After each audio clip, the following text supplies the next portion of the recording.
Assalamualaikum warahmatullahi wabarakatuh.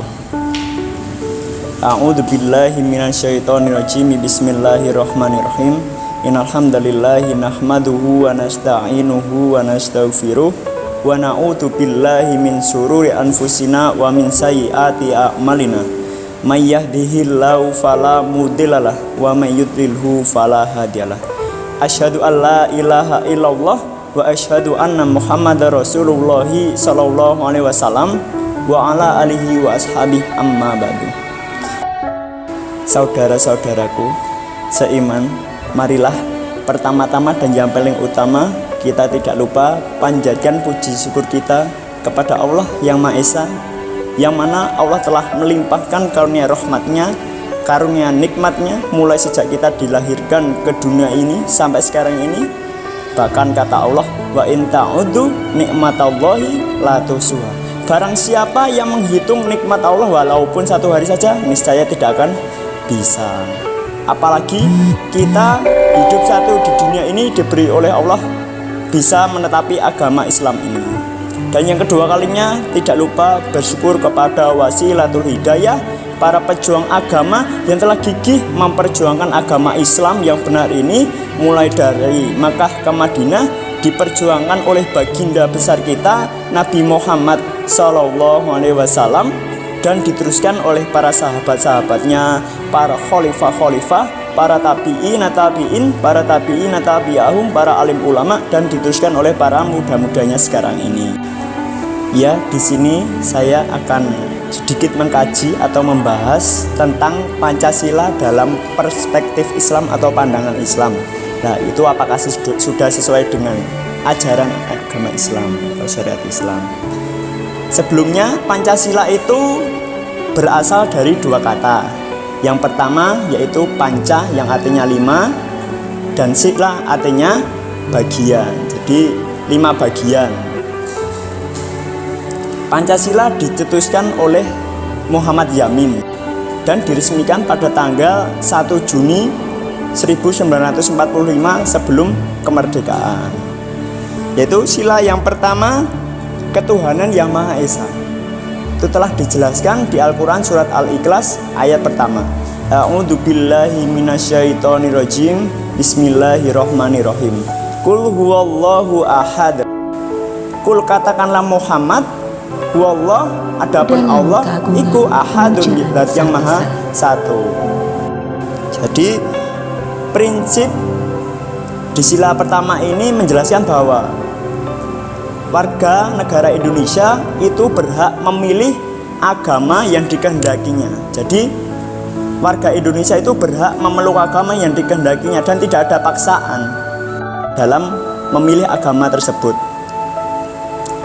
Sila pertama menurut pandangan Islam sebagai dasar keimanan dan ketauhidan atau mengesahkan Allah, mensatukan Allah atau tidak mensyirikkan Allah. Itu telah dicontohkan oleh para pendahulu kita, yaitu Luqman. Luqman itu bukan seorang nabi, tapi seorang yang soleh. Luqman itu dijelaskan di Al-Quran surat Luqman ayat 12. A'udzu billahi minasyaitonir rajim. Bismillahirrahmanirrahim. Wa id qala Luqmanu libnihi ya bunayya la tusyrik billah innasyirka ladzulmun adzim. Artinya, wa id qala, dan ketika berkata sapa Luqman, ya bunayya, wahai anakku, la tusyrik billah, jangan mensyirikkan Allah. Sebab apa? Inna syirka la dzulmun adzim. Sebab syirik itu adalah kezaliman yang besar. Maka di sila pertama ini sudah sesuai dengan syariat dan ajaran agama Islam. Jadi tidak perlu diragukan lagi apakah ini sudah sesuai ajaran Islam atau belum. Dan sila yang kedua yaitu kemanusiaan yang adil dan beradab. Itu telah dijelaskan di Quran surat An-Nisa ayat 135 yang berbunyi, A'udzu billahi minasyaitonir rajim. Bismillahirrahmanirrahim. Ya ayyuhalladzina amanu kunu qawwamina bil qisti syuhada'a lillahi walau ala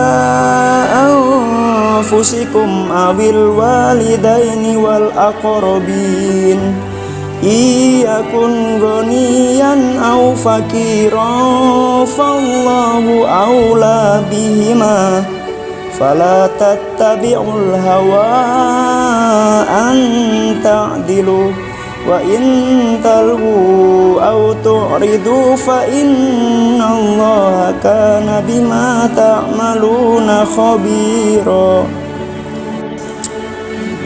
Fala tattabi'ul hawa an ta'dilu, maka janganlah kamu mengikuti hawa nafsu, hendaklah kamu menjadi manusia yang adil.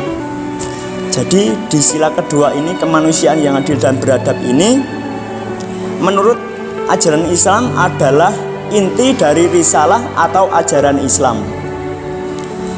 Yang mana di sila kedua ini Pancasila mengajarkan kita untuk menjadi manusia yang adil dan jujur. Jadi jika seorang manusia sudah adil dan jujur, maka terciptalah manusia yang mempunyai adab, mempunyai sopan santun dan akhlak yang mulia. Fa insyaallah. Dan yang ketiga yaitu persatuan Indonesia. Itu telah dijelaskan di Al-Quran surat Al-Hujurat ayat 13. A'udzu billahi minasyaitonir rajim. Bismillahirrahmanirrahim. Inna khalaqnakum min dzakarin wa unsa wa ja'alnakum syu'uban wa qabaila lita'arafu. Dan kami Allah menjadikan kamu berbangsa-bangsa dan bersuku-suku supaya kalian saling mengenal. Jadi di sila ketiga ini, persatuan Indonesia ini mengajarkan kita sebagai warga negara Indonesia untuk saling mengenal. Walaupun berbeda-beda suku, berbeda-beda adat istiadat dan bangsa, kita harus saling mengenal. Karena itu sudah juga dijelaskan di Al-Quran Al-Hujurat ayat 13 ini. Kan di Indonesia itu juga memiliki beragam suku, beribu-ribu suku, beribu-ribu bangsa, beribu-ribu bahasa, adat istiadat. Maka dijelaskan di Al-Quran Al-Hujurat ini, walaupun kita berbeda-beda bangsa dan suku-suku, maka kata Allah untuk saling mengenal, agar saling mengenal. Terus sila keempat, kerakyatan yang dipimpin oleh hikmat kebijaksanaan dalam permusyawaratan perwakilan. Itu telah dijelaskan di Quran surat Asy-Syura ayat 38. A'udzu billahi minasyaitonir rajim. Bismillahirrahmanirrahim. Wa amruhum suradikuha. Artinya sedang urusan mereka diputuskan dengan musyawarah antara mereka. Jadi di sila 4 ini musyawarah. Musyawarah ini adalah tata cara untuk menyelesaikan suatu hal. Jadi sudah dicontohkan oleh Nabi Muhammad dulu. Nabi Muhammad jika ada masalah, jika ada sesuatu problem, maka diselesaikan dengan cara musyawarah. Dan ini sudah sesuai dengan syariat Islam juga. Jadi tidak perlu diragukan lagi sila keempat ini apakah sudah sesuai syariat Islam atau belum. Seperti itu. Dan yang terakhir yaitu sila kelima, yaitu keadilan sosial bagi seluruh rakyat Indonesia. Dijelaskan di Al-Quran surat An-Nahl ayat 90. A'udzu billahi minasyaitonir rajim. Bismillahirrahmanirrahim. Innallaha ya'murukum bil 'adli wal ihsan. Sesungguhnya Allah menyuruh kamu berlaku adil dan berlaku bijaksana. Jadi di sila kelima ini merupakan harapan dari sila-sila sebelumnya, yaitu sila 1, 2, dan 3. Artinya setiap warga Indonesia itu mendapatkan kehidupan dan hajat kehidupannya. Maksudnya mendapatkan perlindungan, mendapatkan ketentraman, mendapatkan hak hidup, dan lain sebagainya. Dan yang terakhir, kesimpulan. Pancasila adalah ideologi bangsa Indonesia yang merupakan esensi dari atau sebagai aturan bagi warga negara Indonesia. Hal ini juga mengartikan bahwa Pancasila, perumusan Pancasila ini berawal dari nilai-nilai keislaman. Jadi kita patut bangga negara ini, Pancasila ini dilandasi oleh ajaran-ajaran Islam.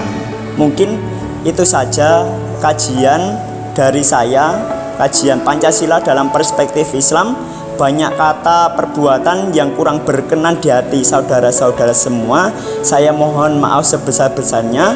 Kebenaran itu datangnya dari Allah, dan salah itu datangnya dari hawa nafsu saya. Pak Mulyadi melaku karo Mas Bowo melawi nyepat menawi lepat kula nyuwun pangapura. Wassalamualaikum warahmatullahi wabarakatuh.